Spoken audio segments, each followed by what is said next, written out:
Experts say that kids who commit crimes and end up in adult prisons instead of the juvenile system are far more likely to get in trouble again. Nick Martinez was just 15 years old when he was sentenced to 20 years in adult prison for killing a 13-year-old boy with his brother. I grew up here. This is where I grew up, yeah. And I'm still got little childish ways. I still like to watch cartoons and stuff like that. Now 34, he will be released next year with little training and no real plan. I'm ready to get out, but I'm not prepared. I don't have nothing lined up or nothing like that. That means that they come out without any kind of understanding of what being an adult is like. Christina Crane knows that firsthand. She started a program that helps prepare inmates for life after prison. She says that inmates who've never been an adult outside of prison are especially ill-prepared. They've had no experiences in living on their own, maybe renting an apartment, having their own automobile, having a job, having a bank account, all the things that young adults learn how to do. Inmates may get basic job training and instruction on how to cope on the outside, but the prison system has no program specifically geared towards those who go behind bars as kids and come out as adults. What's some other decisions that you've made without thinking it through? The hope is once these folks leave prison, they never come back, but that's not always the case. I was accused of killing somebody.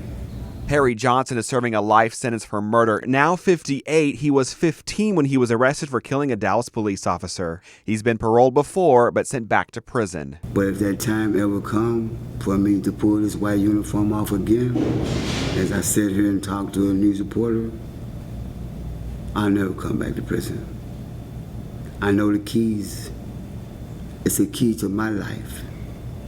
It's a key that I know that a better fit me and a better fit maybe somebody around me if I got there again. Charles English landed behind bars at 16 after he killed another teenager during a drug deal. Now 56 and in a wheelchair, he's been in and out of prison many times since he was first paroled in 1985. I've been back 15 years on violation, so I've done more time on the violation than I did on the original murder. When he was out, he struggled. I wasn't taught how to get a job. I was just told to go to a job. And you think, when you go get a job, you think, well, these people aren't going to hire me because I'm a convicted murderer. Right. Raise your hand if you, in getting a job, you weren't patient enough. You went back to doing what you're doing. Tried. Johnson and English had their chance to start over, but they couldn't make it last. My mistake was going back to my hometown. Really? Yes.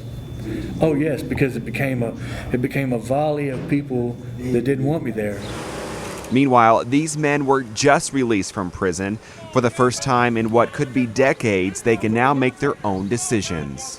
Hey guys, prayer call, and I'll tell you how these cell phones work. Prison officials and volunteers won't give up. Bill Kleiber helps those just released, and some make it. Father God, we thank you for this day.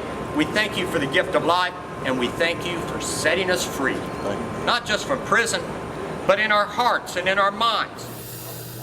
Martinez says he wants to succeed. Only time will tell. I'm trying to just put myself in a situation where I'll never end up back here.